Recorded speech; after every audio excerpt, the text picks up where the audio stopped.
Didn't know he had a 22 straight sitting behind his back.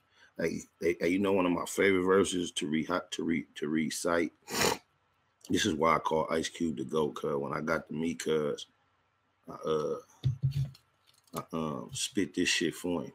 I know when I only seen in Atlanta, I had on a tan khaki suit, blue rags everywhere, coming down the hotel in the hotel lobby. And here he is in Atlanta, the West Coast Godfather. See a nigga looking like, you know, when you catch a nigga out of town looking like that, you don't know if he gets an extra out of town or what. Hot 97 involving 50 veterans Mobb Deep and Brownsville, Brooklyn's MOP. All the while the massacre marches past 6 million souls.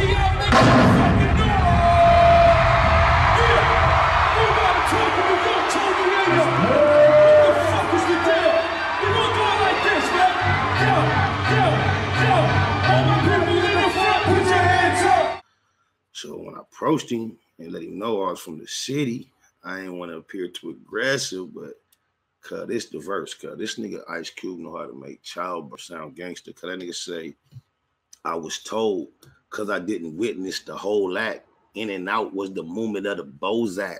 It was hot and sweaty with lots of pushing. Then the nut came gushing. It was hell trying to bail to the ovaries with nothing but the Lord looking over me. I was white with a tail. But when I hit the finish line, young black male, 1 cell makes 2 and 2 cells make 4. It's on. So now I'm an embryo and I got a hunch that I'm going to be on lockdown for 9 months, chilling with my mother to guide me and nothing but a stomach to hide me from all this worrying bullshit. 9 months later, I elbow, pull, and kick, and my time is up. I don't care. With one big push, I'm out of there. June 15th is just my luck. In 1960 line, a nigga was the product. That shit was so hard. A nigga say, I was white with a tail. But when I hit the finish line, young black male, 1 cell makes 2, 2 cells make 4. It's on. So now I'm an embryo. And I got a hunch that I'm going to be on lockdown for 9 months. That's when I knew the nigga had something special.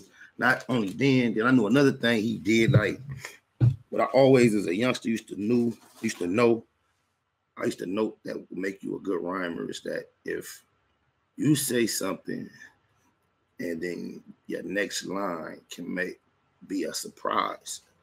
And I remember Ice Cube on that song, Dead Homies. He had a verse where that nigga say, he talking about a funeral. And he say, nobody ever really know. And he rapping real slow.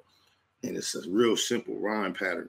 And when cuz say nobody really ever know, I just would imagine almost 100% of the people, if they had to guess what he was going to say next, because of the contents of the song, you would have thought he was going to say, when it's going to be their time to go, because of the way he was rapping, telling a story about the funeral. But instead of him saying, he was like, nobody really ever know when it's going to be their family on the front row. When I noticed him do that, I took that as a note to like, say something in a line that would lead people to believe they got a general idea what you're going to say next, but don't say that. Say something else other than what they would expect you to say. That's something else I learned from cuz. That shit was hard, nigga say. Nobody really ever know when it's going to be they family on the front row. So I take everything slow, go with the flow, shut my motherfucking mouth if I don't know. Because that's what my pops told me. But I wish he could have said it to my dead homies, cuz I used to talk that shit, cuz, on my mama. Nigga used to be in class, cuz, with a fucking Walkman in his jacket with the string going up his motherfucking sleeve. And I had the head part broke off with just one little round part, just sitting in class like this, listening to Ice Cube shit. Nigga had that shit. Nigga used to go in the music store and steal cuz shit the day it come out on accident. By a week, I used to know the whole album by heart. Correct.